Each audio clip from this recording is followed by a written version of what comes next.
presented by the United States Air Forces in Europe.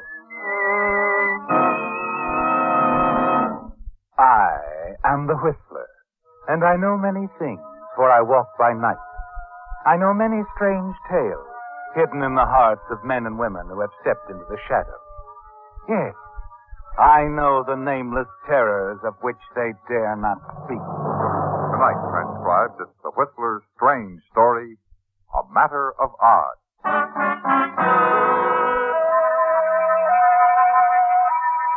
It was a matter of odds from the beginning, because that was the way Danny Atkins lived.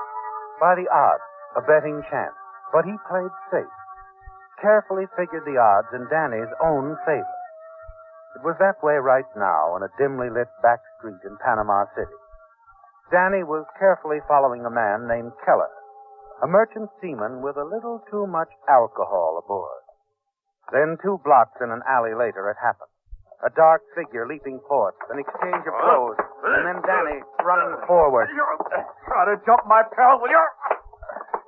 Hey, look out, Danny. He's getting away. Get him, Danny. Jeffers, let him go. Yeah. Your wallet, or are you too tight to see? Oh, now look, Danny. Oh, yeah, sure. So I suppose you didn't talk too much back then to 7 Sinners, huh? I suppose you didn't go big shot, flash in the wall. Yeah, I guess so, kid. Anyway, you just saved me 3 months' pay, kid. So come on, I'll buy you a drink, 'cause you're my pal. Okay, Keller. I'm your pal.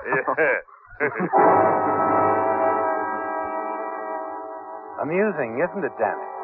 The way you picked up with Keller earlier that evening in the 7 Sinners bar, became friendly with him. And all the while you were figuring the odds, weighing how much bigger Keller was, how drunk. Then someone else jumped in, and now you emerge as a hero instead of a villain. But as you enter another bar, the Blue Moon, you tell yourself that it isn't over. Not yet. Come on, Danny. Blue Moon here's as good a place as any. Hiya, Francie. Hi, boy. All right, take it easy, Keller. They'll toss us out. Yeah, not as long as we can pay, they want. And your old Keller's got a nice roll, right? Yeah, sure. Hey, waiter. How about a table? Yeah. Fine, George. I'll find a table for my friend, Mr. Keller. Yeah, there you see, Danny. Nice girl, huh? Yeah. Great. Who's your friend, Sailor? Danny boy. Just Danny boy, sweetheart. He's my pal. You just see my neck. Here we are. Sit down, fellas. Yeah, Danny's my pal. He's quite an athlete, too. Hey, show Francie that picture of you on a hometown baseball team, Danny boy, huh? She is, Dennis. Sure she is, aren't you, honey? Hey, Joey, come here. I got a customer for you. What? Oh, yeah. Come here, pal. Come here. Who's Joey? Ticket vendor. You heard of the National Lottery. A lot of dough gonna change hands soon. Hello, Francie. You want to buy some tickets? Now, my friend does, Mr. Keller. Oh, Mr. Keller, all right. How many, sir? I'll take a fistful, Joey. A fistful. Look, Keller, wait a minute. Relax, Take it easy, will you? Danny. I feel lucky. Joey, give me a lot of threes, huh? You know, three's lucky for me. Sure, Mr. Keller, sure. How about number 3303? Okay. Give me a fistful of 3303. Keller, you're a sucker. The odds are against you, 5,000 to 1. Against me, huh? Okay, Danny boy, so what? So what? So I'll see you in the morning. Over at your hotel. Anything you say, pal. Me, I'm going to stay anchored for a while, huh? Yeah, me a little Francie, baby, huh?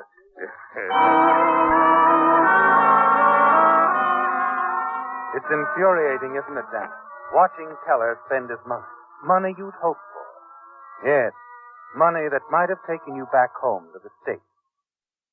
The next morning on your way to Keller's hotel, you look into the Blue Moon Cafe, wondering if he even made it home last night. And then something hits you. A number marked on the mirror in the back of the bar. Number 3303. Keller's number. The winning ticket in the week's lottery. Keller is probably still sleeping off last night. A plus in your favor, isn't it, Dan? But he has a gun, and that's a definite minus. You weigh the odds and decide you'll chance it. You walk up the flight of stairs to the second floor. And down the hall to 214, Keller's hotel room. You're surprised to find his door half open. You enter cautiously.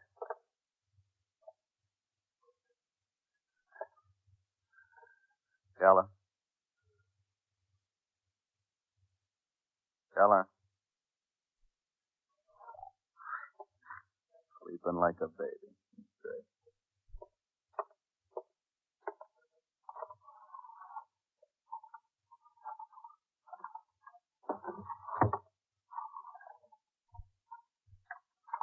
Tickets are gone.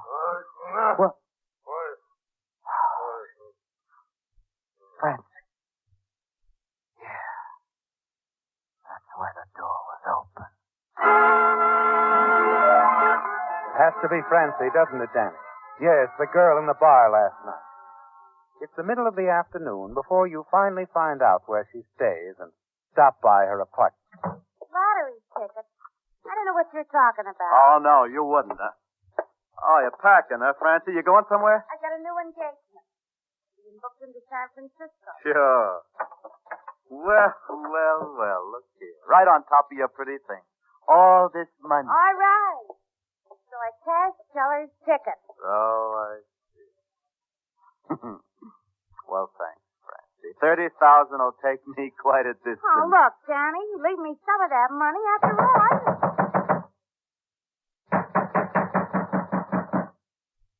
Yes? Who is it? Me, Francie, Keller. Open up. I want to talk to you. What do you do? Come out, Francie. If you don't open this door, I'll blast the lock. He's got a gun. Francie, I'm giving you exactly 10 seconds. So open up.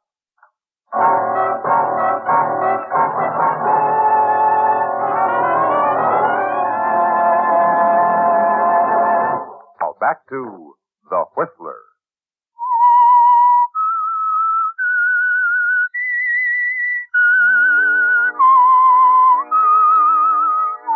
Well, Danny, it was a frightening moment, wasn't it? The odds were poor then, weren't they? But the window in the fire escape gave you a way out.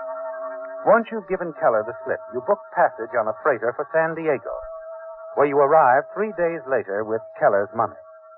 You buy a new sports car and start driving north. The odds you always figure seem definitely in your favor, don't they? With little chance of Keller finding you in your old hometown of Trent City. When you arrive, you pull in at the gas station.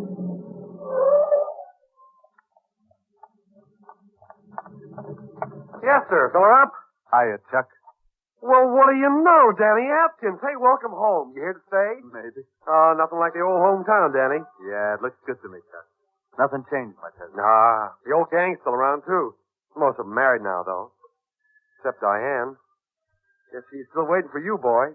Hey, why don't you look her up? Oh, maybe I will. Hey, you notice that new ranch house on the left as you came into town just past the bridge? Yeah, I did. There's a lot of class. I was wondering. Our old who lived man there. built that place last summer. Some of that mining property he owned up there in the hills paid off. Just kidding. No. Looks like maybe it was a mistake for you to leave town, Danny. Mr. Johnson always wanted you to go into business with him. Yeah, I know. Still playing the odds, Danny? That's right. What are the odds on you staying on here? Right now, Chuck, they look pretty good.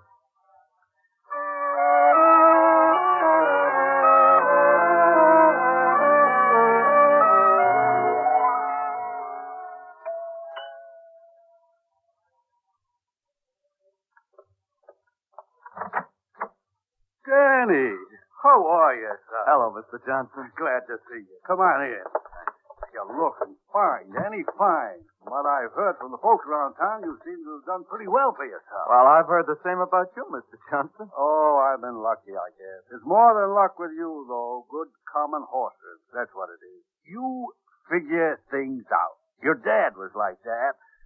Oh, Diane!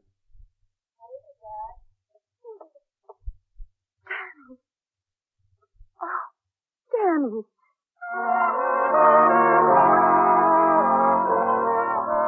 You stare at her, don't you, Danny? unable to believe what you see. Diane has changed, hasn't she?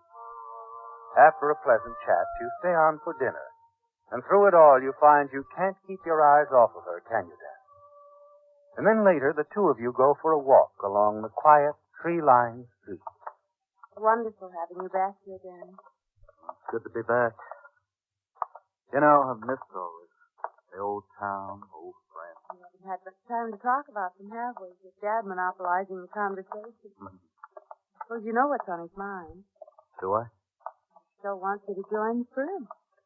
Talked of nothing else the past few years, hoping you'd come back. When he does ask you, and I know he will, think it over carefully before giving your answer. It would mean a lot to me. Would it mean a lot to you, Diane? Me too, Danny.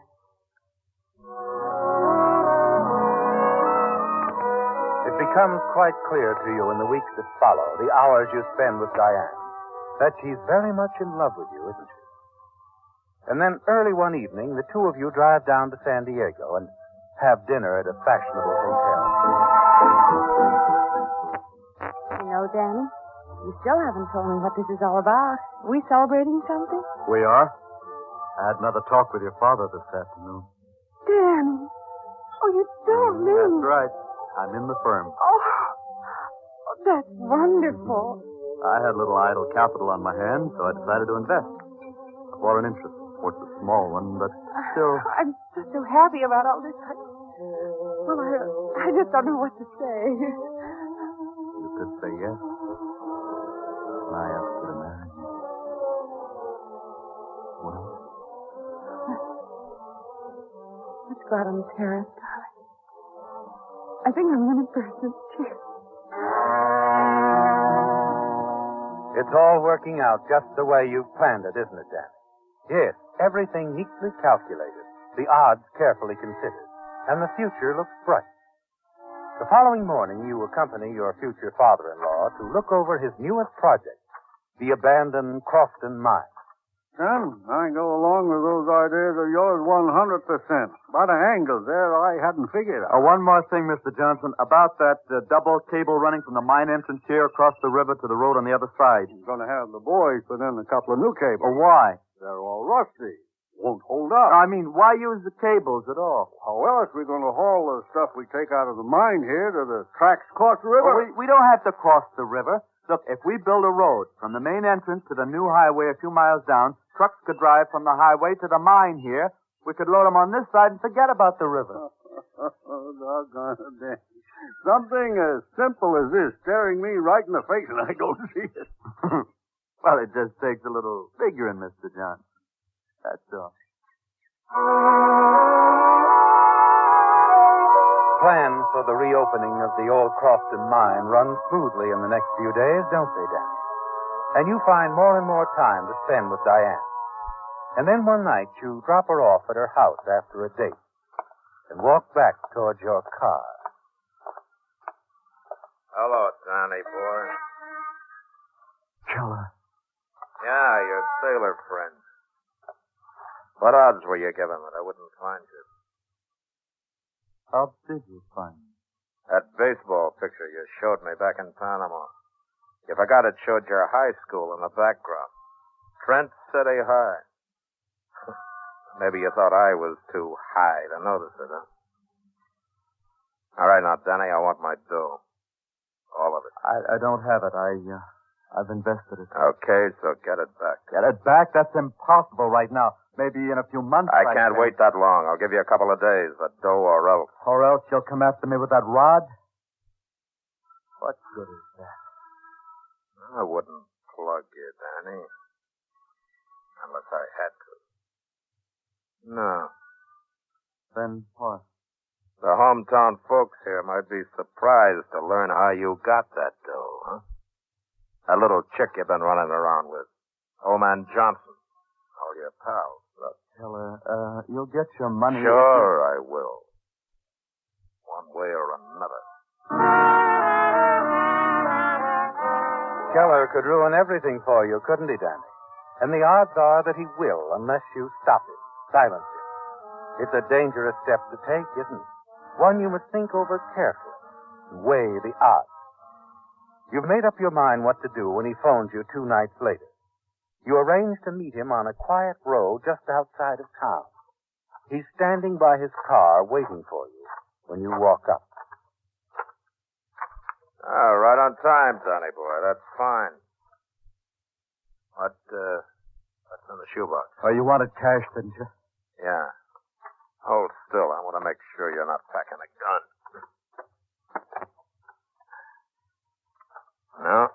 No gun. Well, how about putting yours away? It makes me nervous. Sure. Why not? Okay. Let's have the dough. Open the box. The moment he slips his gun into his pocket, you open the shoebox, and your hand closes over the .45 you've hidden inside. Keller staggers forward as he's hit. There's a brief struggle. His hands close around your throat. You pull away, and then he falls back, slumps to the ground. You stare at him for a moment, and then suddenly you're aware that a car is approaching. You dive into the ditch. A truck, Danny, loaded with townspeople coming home from the barn dance at Fondale. And you recognize the voice of your friend, Chuck Martin. Hey, there's been an accident. Let's have a look. Yeah, this is better. Hey, this guy's been shot, Chuck. He's dead. Yeah. You better go for the police. Rest of us stay here. Hey, wait. Hey, well, what's this in his hand? Part of somebody's shirt collar. Your hand goes to your collar. You realize for the first time that in the struggle, Keller ripped a good part of your shirt collar away. And if you're caught, it'll be easy to prove the torn collar in Keller's hand came from your shirt. The odds against you have mounted fast, haven't they, Danny? You've got to make a run for it. There's nothing else you can do. Look, over there, somebody running across the field. Hey, maybe he's the killer. Let's get him, you guys. Come on.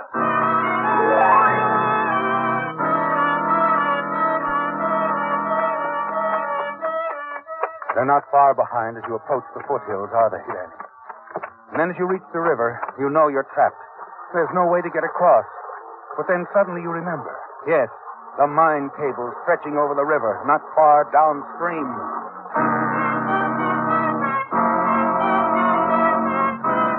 A few minutes later, you reach them. The cables are eaten by rust, and it's a long way across, isn't it?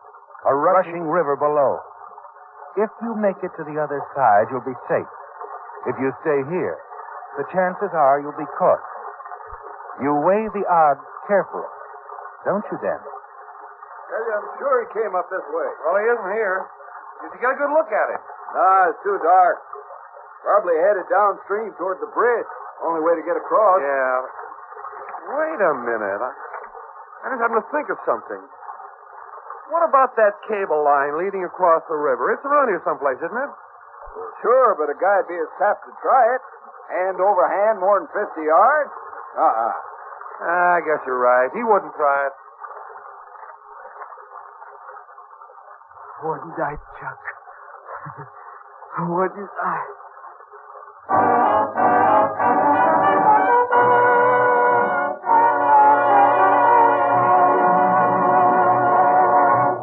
And now, back to The Whistler.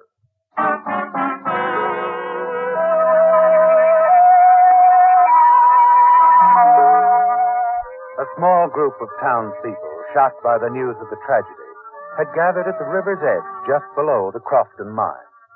High above them at the mine entrance stood Chuck Martin and Mr. Johnson, surveying the scene in stunned silence. Presently, the two men approached the edge of the cliff, and Chuck points toward the opposite shore. That's where Danny fell. Right out there on the rocks. Just don't understand this at all. Why did this happen? Why? Lots of things I don't understand about this either. Only I'm pretty sure of one thing. Now, call it a hunch, if you will, Mr. Johnson. Oh, what's that? Well, according to where Danny fell, he must have been about a third of the way across when that first cable snapped. I guess he knew the other cable wouldn't hold his weight any longer either, so he had to decide what to do. Yeah. Keep going or turned back. Yeah. He'd probably have made it either way. If only he'd reached a quick decision, but you know how Danny was about decisions. Yeah. The odds. Always thinking about the odds. Yeah. I guess this time he took just a little too long to figure them out.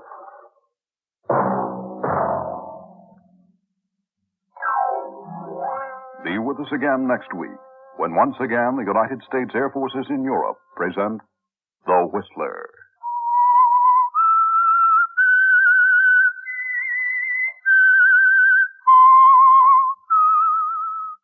AFN production by Army PFC Ron Johnson.